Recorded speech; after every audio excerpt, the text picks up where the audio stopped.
Your kid asked a question while you were replying to an email. You said, and kept typing. You have no memory of what they asked. They do. Have never seen you calm. Not really. The version of you they've never met taught them something they'll carry for decades. 5 ways the parent your kid has never met quietly shaped who they're becoming, and whether they'll ever believe rest is something they deserve or something they have to earn. 1. The operating system they downloaded without permission. Your kid's body came with one feature most parents never think about. It was designed to sync with yours. A Penn State study tracked parent-child pairs using heart and breathing monitors and found something developmental psychologists have long suspected. A parent's calm is what teaches a child's body how to calm down from stress. They called it co-regulation. It works like Wi-Fi. The parent broadcasts a signal, the child's body connects, which is unfortunate because most households are running on one bar and a prayer. You can't connect to a signal that was never on. If the default setting in your house is rushing, task switching, and cortisol dressed up as productivity, your kid didn't miss a download. The operating system they installed is alert is normal, rest is suspicious, stillness means something went wrong. Relaxing now feels like suspicious behavior. They matched you perfectly. Children are astonishingly efficient interns. That's the whole problem. And they have no idea they did it. And here's where it gets complicated because what they build around it isn't just a habit, it's a self. 2. The identity that built itself around your speed. This is the part that sneaks past everyone. Your kid didn't just absorb your stress like secondhand smoke. They built a self around it. When calm never shows up as a real option in the house, kids don't file it under thing mom and dad are working on. They file it under thing we don't do here. And once it's in that folder, rest starts feeling like a character flaw. You know this kid. They finish their homework and immediately ask what's next. They can't locate themselves in a quiet room. Watch your teenager. They can't sit through a movie without checking something. They feel guilty on a Saturday with nothing planned. They fill every quiet moment with a task, a scroll, a thing to do. Anything that looks like earning their right to exist in the room. They finally get a free afternoon and immediately start looking for a problem to solve. A 2022 meta-analysis of 53 studies found that parents' difficulties with emotion regulation had the strongest connection to children developing internalizing symptoms, the kind of suffering that stays invisible because it dresses up as ambition. That's the cruel trick. Teachers praise it. Coaches love it. Relatives say, "Wow, she's so driven." Meanwhile, your kid's running the same program you are. The one that says sitting still without producing something is functionally identical to being useless, according to a committee that exists entirely inside their head. They didn't learn that from a poster. They learned it from watching you answer emails during dinner, fold laundry while they talked, and exist like rest was a membership you hadn't qualified for yet. And by the time they're old enough to notice, they've already run a calculation you never knew was happening. 3. The calculation every kid makes before they're 10.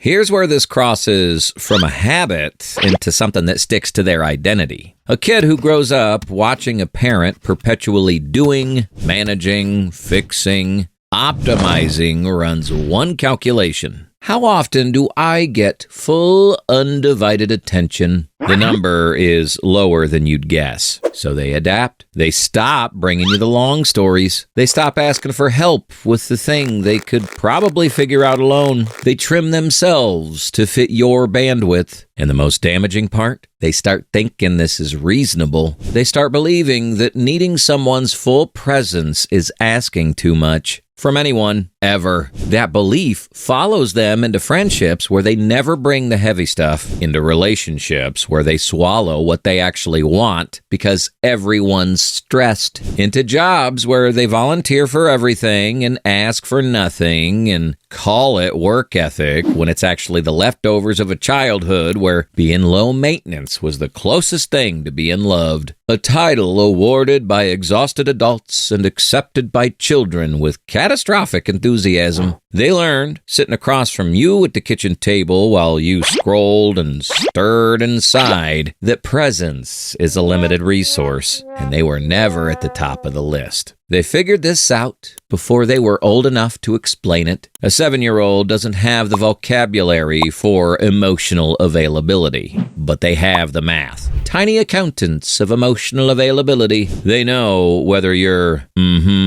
means listening or buffering. They know by the time they're 9 exactly which version of you they're going to get at any given hour, and they've already adjusted their ask accordingly. By the time they're teenagers, they've stopped adjusting. They've just stopped asking. Your kid didn't choose this operating system. It was the only one available, and the body keeps a record of all of it, even the parts nobody ever said out loud. 4. The body keeps the schedule. This is what therapists notice before parents do. Your kid can't fall asleep. Or they fall asleep fine and wake at 3 a.m. with their body running a fire drill nobody scheduled. They clench their jaw during homework. Quiet feels wrong. Research on parental burnout published in scientific reports found that parents experiencing chronic emotional exhaustion showed increasing emotional distance from their children over time. And that distancing predicted higher internalizing problems in their adolescence. Your body's been broadcasting something to your kid for years. Not through words, through breathing speed, muscle tension. The way your face tightens before you even know you're stressed. Children's bodies are engineered to read those signals the way adults read weather. Automatically, constantly, unconsciously. Some kids could predict your stress level from the way you closed a cabinet. The kid who grew up in a home where the air always hummed with urgency absorbed that hum. It became their resting state. Now they're 15 and they feel guilty for lying on a couch. They describe free time the way you describe deadlines, as something they should be using better, which their brain immediately converts into an overdue assignment. Their friends want to hang out and do nothing, and your kid physically cannot sit there without producing a reason for being there. That didn't come from school. It came from your shoulders, your size, and the fact that they had never once seen you sit down and look like it felt good. They have never seen you still. And here's what most parents never find out: where it actually came from. 5. What actually updates the file. Before this goes somewhere unhelpful, here's the part that actually matters. You didn't manufacture this. The same thing was done to you. Your version of calm growing up was someone else's chaos. Your parents modeled urgency as love, productivity as proof of caring, humanity's least relaxing love language. Sitting still meant you were lazy or somebody else was carrying your weight. You absorbed that template and ran it so well you forgot it was a template at all. You thought it was personality. So you became the person everyone calls because you've never once looked like you needed someone to call you. Your kid watched that and filed it as, this is what a good person looks like. Exhausted, useful, never still. Basically, the patron saint of modern adulthood. And your child looked at all of it and quietly decided, this is what love looks like. Not rest, not presence, output, motion. The proof that someone cares is that they never stopped moving for you, and they don't resent you for it. That's what makes this harder. They admire it. They're trying to become exactly this. The version of you they're copying is the one running on 4 hours of sleep and a sense of obligation so deep it feels like identity. The Penn State researchers also found something that matters here. As kids grow, they're supposed to start self-regulating with less dependency on the parents' input. But the kids who never had a calm baseline to borrow from, their stress response stayed rigid. Once their body got activated, it took significantly longer to come back down. That absence didn't just affect their childhood. It set the speed at which their stress response recovers from everything forever. So here's what actually changes this. You don't need to become a different person. You don't need to quit your job, start meditating, or buy a candle that smells like inner peace and retails for $42. You need to let them see you still. Actually still, sitting on the couch with nothing in your hands, nothing on your agenda, looking like existing without output is allowed. I heard from a parent whose daughter asked if something was wrong because they were sitting on the couch doing nothing. No phone, no folding. The kid literally interpreted stillness as a medical event. Symptoms include sitting down and alarming your children. Your child built a model of you with no folder for calm. When they finally see it, their system flags it as unusual. If you're a teenager watching this, that tightness you feel when you have nothing to do on a Sunday, that guilt that shows up when you're just lying there, that's a body calibrated to someone else's pace before you were old enough to know what was happening. You're allowed to be still. You're allowed to want things slowly. You're allowed to sit somewhere and do absolutely nothing and call that a successful afternoon. Because it is. The operating system update they've been waiting for doesn't arrive with a notification. It arrives when you sit down. The next time you're driving them somewhere, try this.